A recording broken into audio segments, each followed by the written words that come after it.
एकदन्ताय विद्महे वक्रतुंडाय धीमहि तन्नो दन्ती प्रचोदयात्। ओम श्री गणेशाय नमः। स्वागत है आप सभी का आपके अपने YouTube चैनल उपासना की उपासना में। आज के वीडियो में आप जानेंगे श्रावण मास में पड़ने वाले कृष्ण पक्ष की संकष्टी चतुर्थी का व्रत किस दिन रखा जाएगा, शुभ मुहूर्त क्या है, पूजा विधि क्या है, चंद्रोदय का समय क्या है और इसके साथ ही आप जानेंगे संकष्टी चतुर्थी व्रत की कथा क्या है और चौथ माता की कथा क्या है। तो यह संपूर्ण जानकारी आपके साथ वीडियो में शेयर कर रही हूँ। वीडियो पसंद आता है तो प्लीज लाइक जरूर कीजिएगा, जानकारी अच्छी लगे तो शेयर भी कीजिएगा और चैनल पर पहली बार आए हैं तो सब्सक्राइब करना बिल्कुल मत भूलिएगा। इस बार सावन महीने का चतुर्थी व्रत 6 जुलाई 2023 को गुरुवार के दिन रखा जाएगा। धार्मिक मान्यता के अनुसार श्रावण मास की चतुर्थी का वर्ष भर में आने वाली सभी चतुर्थी तिथियों में विशेष महत्व होता है। वैदिक पंचांग के अनुसार सावन माह के कृष्ण पक्ष की चतुर्थी तिथि का आरंभ होगा 6 जुलाई 2023 को गुरुवार को सुबह 6:30 पर और इसका समापन अगले दिन 7 जुलाई 2023 को शुक्रवार को सुबह 3:12 पर होगा। गणेश जी की पूजा का शुभ मुहूर्त होगा सुबह 10:41 से लेकर दोपहर के 12:26 तक। संध्या वंदन का समय होगा रात 7:23 से लेकर 8:29 तक। चंद्रोदय का समय होगा रात्रि 10:12 पर। तो इस बीच आपको पूजा कार्य संपन्न कर लेना है।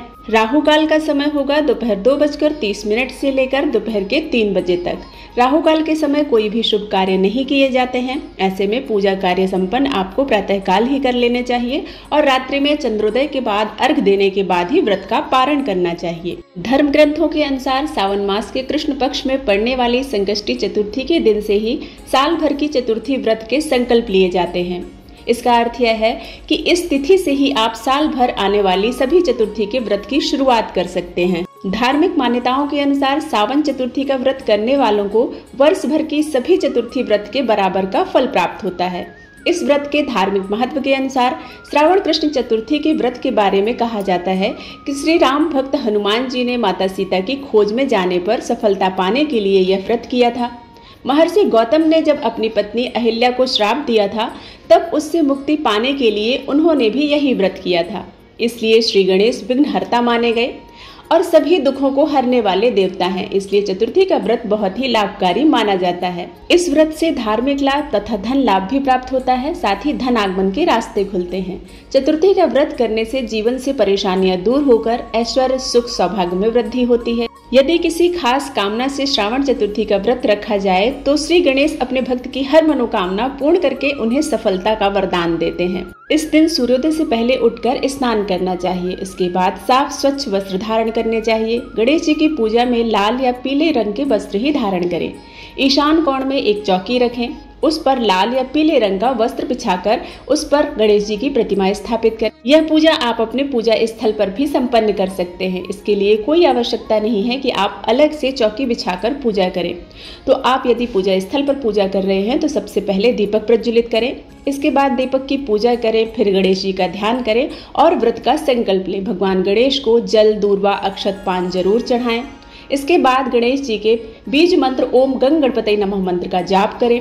गणेश जी को मोतीचूर के लड्डू, बूंदी के लड्डू या यह संभव नहीं है तो आप गुड़ और घी का भोग लगाएं। गणेश जी की पूजा करने के बाद रात में चंद्रदेव को अर्घ दें। चंद्र देवता की पूजा के बाद अर्घ समर्पण के बाद आप अपने व्रत का पारण कर सकते हैं। चंद्र देवता को अर्घ देते समय दूध, चंदन और शहद से चंद्र देवता को अर्घ देना चाहिए, फिर अपना व्रत खोलना चाहिए। इससे आपका चंद्रमा मजबूत होगा, जीवन में आने वाले संकटों से आपको मुक्ति मिलेगी। संकष्टी चतुर्थी व्रत सूर्योदय से शुरू होकर चंद्र दर्शन से ही खत्म होता है, तो चंद्र अर्घ के बाद ही व्रत का पारण करें।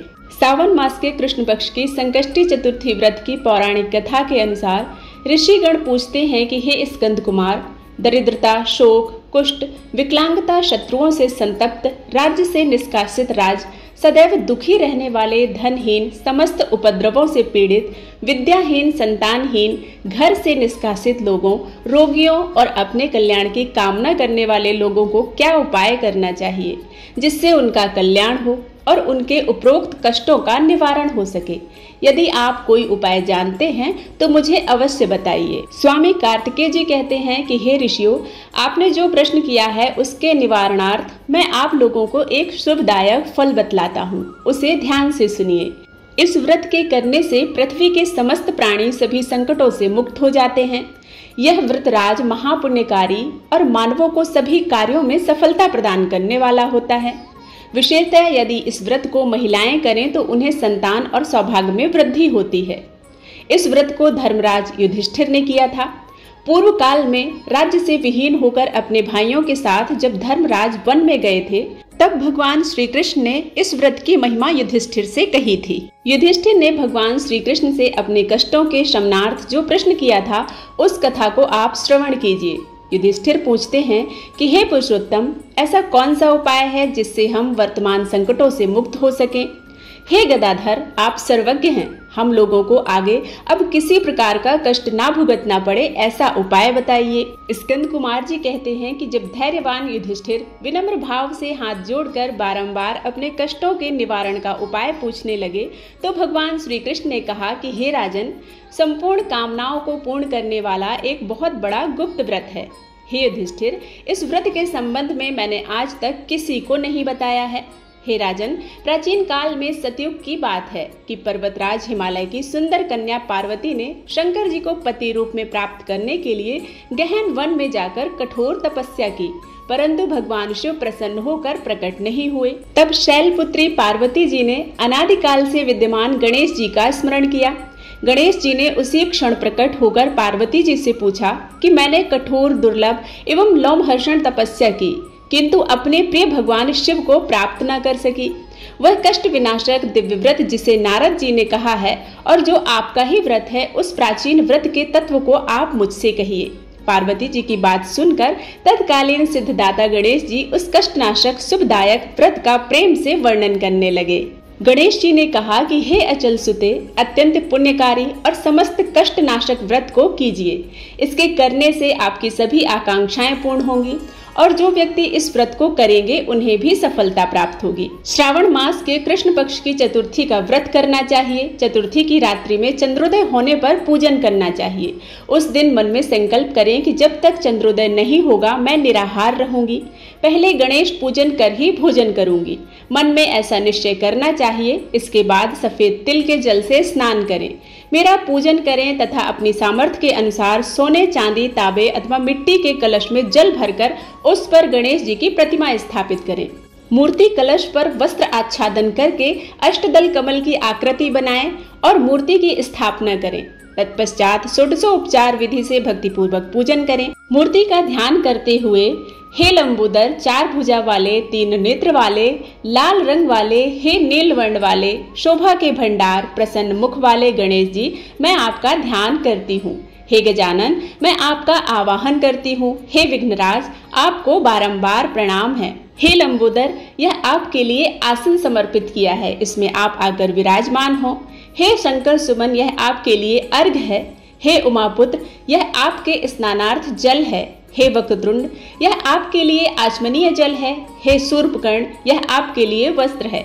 हे सुशोभित, यह आपके लिए यज्ञोपवीत है। हे गणेश्वर, यह आपके लिए रोली चंदन अक्षत है। हे विघ्ननाशक, यह आपके लिए पुष्प अर्पित कर रही हूँ। हे विकट, यह आपके लिए धूप बत्ती है। हे गणेश जी, आपके लिए दीपक प्रज्वलित कर दीपक समर्पित कर रही हूँ। आपको 108 दूर्वा दल समर्पित कर रही हूँ। यह आपके लिए नैवेद्य में लड्डू और गुड़ का भोग समर्पित कर रही हूँ। हे देव, यह आपके निमित्त फल हैं। हे विघ्नहर्ता, यह आपके निमित्त मेरा प्रणाम है। प्रणाम करने के बाद क्षमा प्रार्थना करें। इस प्रकार षोडशोपचार रीति से पूजन करके नाना प्रकार के प्रसादों को बनाकर भगवान का भोग लगाएं। हे देवी, शुद्ध देसी घी में 15 लड्डू बनाएं। सर्वप्रथम भगवान को लड्डू अर्पित करके उनमें से 5 ब्राह्मणों को दे दें। अपने सामर्थ्य के अनुसार दक्षिणा देकर चंद्रोदय होने पर भक्ति भाव से अर्घ दें। इसके बाद 5 लड्डू स्वयं भोजन करें। फिर हे देवी, तुम सब तिथियों में सर्वोत्तम हो, गणेश जी की परम प्रियतमा हो। हे चतुर्थी, हमारे द्वारा प्रदत्त अर्घ को स्वीकार करो, तुम्हें प्रणाम है। चंद्रमा को अर्घ्य समर्पण करते हुए मन में श्रद्धा के साथ यह विचार करते हुए कि क्षीर सागर में उत्पन्न हे लक्ष्मी जी के भाई, हे निशागर, रोहिणी सहित हे शशि, मेरे दिए हुए अर्घ्य को ग्रहण कीजिए। गणेश जी को इस प्रकार प्रणाम करें। हे लंबोदर, आप संपूर्ण इच्छाओं को पूर्ण करने वाले हैं, आपको प्रणाम है। हे समस्त विघ्नों के नाशक, आप मेरी अभिलाषाओं को पूर्ण करें। तत्पश्चात ब्राह्मण की प्रार्थना करें। हे दिव्यराज, आपको नमस्कार है, आप साक्षात देव स्वरूप हैं। गणेश जी की प्रसन्नता के लिए हम आपको लड्डू अर्पित कर रहे हैं। आप हम दोनों का उद्धार करने के लिए दक्षिणा सहित इन 5 लड्डुओं को स्वीकार करें। हम आपको नमस्कार करते हैं। इसके बाद ब्राह्मण को भोजन कराकर गणेश जी से प्रार्थना करें। यदि इन सब कार्यों के करने की शक्ति ना हो तो अपने भाई बंधुओं के साथ दही एवं पूजन में निवेदित पदार्थ का भोजन करें। प्रार्थना करने के बाद भगवान श्री गणेश जी से और समस्त आवाहिक देवताओं से पूजा में की हुई गलतियों के लिए क्षमा प्रार्थना करें। आवाहन किया है तो इनका विसर्जन भी आवश्यक होता है, परंतु सिद्धि बुद्धि शुभ लाभ के दाता गणेश जी, माता लक्ष्मी और सरस्वती को आप स्थिर रूप से घर में निवास दें और अन्य समस्त आवाहिक देवता देवी गणों का विसर्जन कर दें। विघ्नहर्ता गणेश जी मां पार्वती से कहते हैं कि इस प्रकार जीवन भर गणेश चतुर्थी का व्रत करना चाहिए। यदि जन्म भर व्रत ना कर सकें तो 21 वर्ष तक करें। यदि इतना भी संभव ना हो तो 1 वर्ष तक करें। 12 महीने के व्रत का संकल्प लें। यदि इतना भी संभव ना हो तो वर्ष के 1 मास को अवश्य ही यह व्रत करना चाहिए। श्रावण मास में जो चतुर्थी आती है कृष्ण पक्ष में, उस चतुर्थी पर यदि आप यह व्रत करते हैं और इस व्रत का उसी तिथि पर उद्यापन करते हैं तो आपके जीवन के सभी संकटों से मुक्ति प्राप्त होती है। इस प्रकार भगवान गणेश ने माता पार्वती को जो कथा सुनाई थी, वही कथा स्कंद भगवान ने अन्य समस्त ऋषियों को सुनाई। बोलो गणपति गजानन भगवान की जय। गणेश चतुर्थी पर जब गणेश जी की पूजा की जाती है तो चौथ माता की पूजा और उनकी कथा भी अवश्य सुनना चाहिए। इसी से इस संकष्टी चतुर्थी व्रत के पूर्ण फल प्राप्त होते हैं। चौथ माता की पौराणिक कथा के अनुसार एक नगर में सेठ और सेठानी रहते थे। उनके एक बेटा और बहू थे। बहू सबको भोजन करा के फिर स्वयं बाद में भोजन करती। एक पड़ोसन ऐसी भी थी जो रोज पूछती कि बहू आज क्या बनाया है खाने में। बहू कहती ठंडो बासी। एक दिन उसके पति ने ऐसा सुनकर विचार किया कि आज तो पकवान बनाए जाएंगे, फिर देखें कि मेरी पत्नी क्या कहती है। उसने तरह तरह के पकवान बनवाए और घर के सभी लोगों के साथ बैठकर भोजन किया। आज भी पड़ोसन ने पूछा तो बहू ने कहा ठंडो बासी। सेठ के लड़के ने सोचा हो ना हो कोई बात अवश्य है जिससे कि मेरी पत्नी ऐसा कहती है। उसने पत्नी से पूछा तुम रोज ठंडो बासी खाया ऐसा क्यों कहती हो, जबकि हम सभी ने एक साथ बैठकर कई तरह के पकवान खाए। उसकी पत्नी बोली हमने जो खाया वह बाप बूढ़ों की कमाई है। जिस दिन आप कमा कर लाओगे उस दिन मैं समझूंगी कि ताजा भोजन कर रहे हैं। अब एक दिन लड़के ने माँ से कहा मैं एक बड़े शहर में जा रहा हूँ माँ।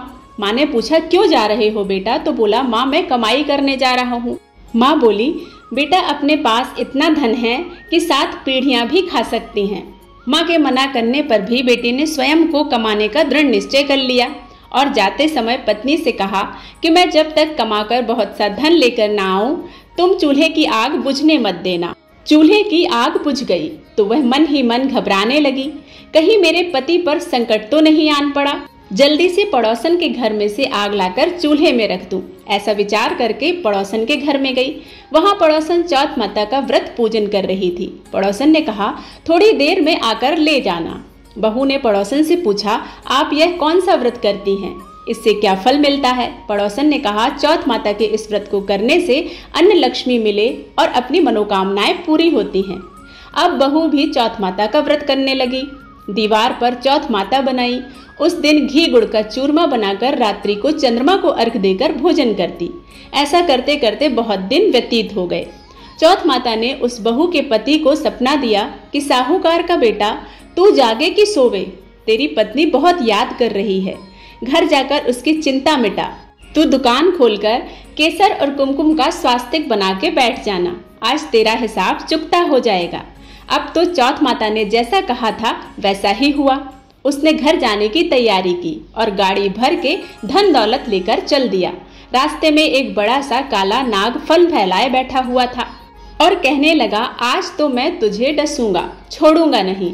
आज तेरी आयु पूरी हो गई है, सेठ के लड़के ने कहा, आज चौथ माता ने मुझे सपना दिया तो मैं पत्नी से मिलने जा रहा हूँ। वहाँ मेरी पत्नी बहुत चिंता कर रही है, मैं उससे मिलकर जरूर आऊँगा, तब तुम मुझे डस लेना। नाग ने कहा, तुम शपथ पूर्वक कहकर जाओ तो मैं तुम्हें जाने दूंगा, परंतु लौट कर नहीं आए तो मैं तुम्हारे घर आकर ही तुम्हें डस लूंगा। इस प्रकार सर्प को वचन देकर वह अपने घर पहुंचा।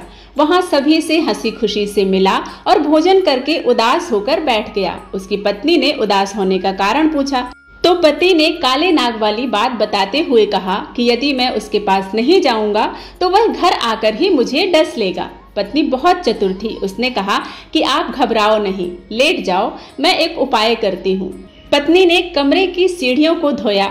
पहली सीढ़ी पर रेत, दूसरी पर इत्र और तीसरी पर गुलाल फूल, चौथी पर कुमकुम और केसर, पांचवी पर लड्डू पेड़ा और छठी पर गादी गलीचा और सातवीं पीढ़ी पर दूध का कटोरा भरकर रख दिया। इस प्रकार वह 7 सीढ़ियों को सजाकर बैठ गई। आधी रात होते ही नाग आकर सीढ़ियों पर चढ़ने लगा। पहली सीढ़ी पर रेत में लौट गया और कहने लगा कि सेठ की बहू ने आराम तो बहुत दिया, पर वचनों में बंध कर आया हूँ, सो डसूंगा अवश्य ही। इसी प्रकार 7 पीढ़ियों पर सीढ़ियों पर नाग आराम करता हुआ कहता हुआ कि डसूंगा जरूर। कमरे में जाने ही वाला था कि चौथ माता ने विचार किया कि मैं इसे नहीं बचाऊंगी तो संसार में धर्म कर्म और पूजन व्रत को कौन मानेगा। अब तो गणेश जी, चंद्रमा जी और चौथ माता ने उसे बचाने का विचार किया। चंद्रमा जी ने उजाला किया, चौथ माता ढाल बनी और गणेश जी ने तलवार लेकर नाग को काट दिया और ढाल से ढक दिया। अब बहू भी थकी हारी सो गई थी। दिन उगा तो लोग बेटे से मिलने आए, परंतु बेटा बहू तो उठे ही नहीं थे। बहुत देर हो गई तो माँ उन्हें उठाने लगी। माँ ने 7 सीढ़ियों पर जो कुछ देखा तो वह बहुत घबराई और बहू बेटा को आवाज लगाई। बहू बेटा उठे तो देखा कि एक ढाल तलवार वहां पड़ी है। अब ढाल उठाई तो वहीं काला नाग मरा हुआ पड़ा था। बेटा बहू ने सोचा कि आज तो धर्म कर्म ही आड़े आए हैं, जो भगवान गणेश जी और चौथ माता ने अपनी रक्षा की है। हे चौथ माता, आपने जैसे सेठ के बेटे और बहू की रक्षा की वैसी सभी की करना। बोलो चौथ माता की जय, बोलो गणपति गजानन भगवान की जय। वीडियो पसंद आता है तो लाइक करके कमेंट बॉक्स में जरूर बताइएगा। मिलते हैं एक नई कथा के साथ, तब तक के लिए ओम श्री गणेशाय नमः।